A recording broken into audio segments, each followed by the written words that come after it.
তো শেষ হয়েছে কিন্তু দ্বিতীয় দিনের খেলা, যেখানে কিন্তু ইন্ডিয়া প্রথম ইনিংসে এখনও পর্যন্ত 43 ওভারে 145 রানের 3টি উইকেট হারিয়েছে এবং ইংল্যান্ড কেউ হয়তো ভাবতে পারেনি তারা কিন্তু দ্বিতীয় দিনে অল আউট হয়ে যাবে, যেরকম স্টার্ট তারা করেছিল প্রথম ইনিংসের। কারণ একটাই, জাসপ্রীত বুমরা বিশ্বের সর্বশ্রেষ্ঠ বোলার, তার সামনে তুমি যতই যাই করো ভাই, তোমাকে আউট কিন্তু হতেই হবে। যেখানে বুমরা ফাইফার নিয়েছে, 5টা উইকেট নিয়েছে, এটা তার 15তম কিন্তু ফাইফার। এই জন্যই হয়তো বিশ্বের সর্বশ্রেষ্ঠ বোলার কিন্তু জাসপ্রীত বুমরা।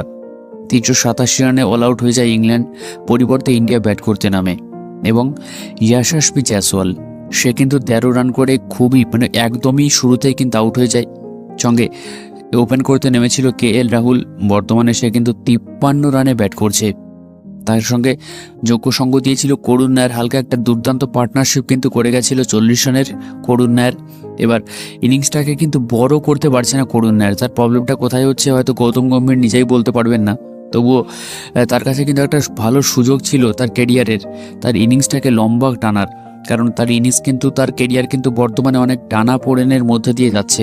সুতরাং আর একটা ম্যাচে খারাপ পারফরমেন্স করলেই হয়তো চিরতরে টিম ইন্ডিয়া থেকে জায়গা হারাতে হতে পারে তাকে।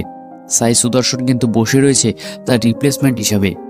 এরপর ব্যাট করতে আসে শুভমান গিল, যে কিনা 16 রান করে আউট হয়ে যায় এবং ঋষভ পান্ত কিন্তু 19 রানে ব্যাট করছে। আর আমার এই মুহূর্তে মনে হয় টিম ইন্ডিয়াতে যদি কোনো ব্যাটসম্যান সব থেকে ইম্পর্টেন্ট হয়ে থাকে টেস্ট ফরম্যাটে, তাহলে সেটা কিন্তু ঋষভ পান্ত।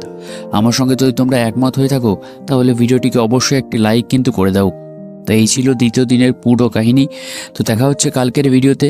3 নম্বর দিনের হাইলাইটস ভিডিও নিয়ে কালকে হাজির হব তোমাদের সঙ্গে। ভিডিওটা কেমন লাগলো অবশ্যই লাইক করে জানিও, সঙ্গে কমেন্ট না করে কোথাও যেও না। আর ক্রিকেটকে ভালোবাসলে অবশ্যই আমাদের চ্যানেলটিকে ছোট্ট একটা সাবস্ক্রাইব কিন্তু করে দিও।